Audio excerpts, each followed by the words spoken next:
គីមកខាងហ្នឹងគាត់អស់ក្តីស្រឡាញ់តែម្ដងគាត់អស់ក្តីស្រឡាញ់នឹងយើងអស់សញ្ចេតនាអស់ក្តីស្រឡាញ់យើងជាមនុស្សល្អហើយល្អគ្រប់បែបយ៉ាងឬក៏ល្អជាងគាត់ផងប៉ុន្តែគាត់មានអារម្មណ៍ថាការដែលរស់នៅជាសង្សារឬក៏រស់នៅជាមួយគ្នាយូរទៅ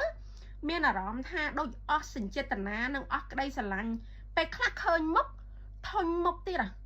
ពេលខ្លះឃើញមុខមានអារម្មណ៍ថាបាត់បង់ក្តីសុខទៀតអញ្ចឹងគាត់សម្រេចចិត្តបែកអ្នកខ្លះគាត់អត់មានអ្នកថ្មីឬអត់មានទៅជ្រើសរើសអ្នកណាឬឃើញអ្នកណាទេគឺអារម្មណ៍គាត់មកបែបហ្នឹងគាត់សម្រេចចិត្តបែកតែម្ដងទៅប៉ុន្តែអ្នកខ្លះដោយសារគាត់ឃើញអ្នកថ្មីគាត់ឃើញអ្នកថ្មីហើយមិនមែនអ្នកថ្មីនឹងល្អជាងមិនមែនអ្នកថ្មីនឹងអស្ចារ្យជាងអីទេ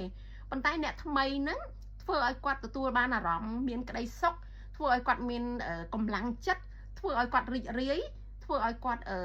មានហារីកចម្រើនជាប្រចាំថ្ងៃជាងអញ្ចឹងធ្វើឲ្យគាត់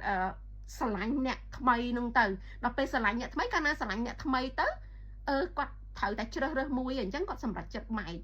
តែអ្នកខ្លះស្រឡាញ់អ្នកថ្មីហើយអ្នកចាស់ក៏ស្រឡាញ់អ្នកថ្មីក៏ស្រឡាញ់មានអ្នកអញ្ចឹងដែរណាប៉ុន្តែគាត់ថាជាក់ស្ដែងมันមានដៃគូបរិសុទ្ធណាឬស្ត្រីណាគាត់ចង់បានអញ្ចឹងទេពិតជាគាត់ចង់បានមួយនឹងមួយអញ្ចឹងគាត់អាចសម្រេចចិត្តជ្រើសរើសមួយសម្រាប់ជីវិតគាត់ទៅចុងក្រោយហ្នឹងគាត់អាចជ្រើសរើសអ្នកណាអញ្ចឹង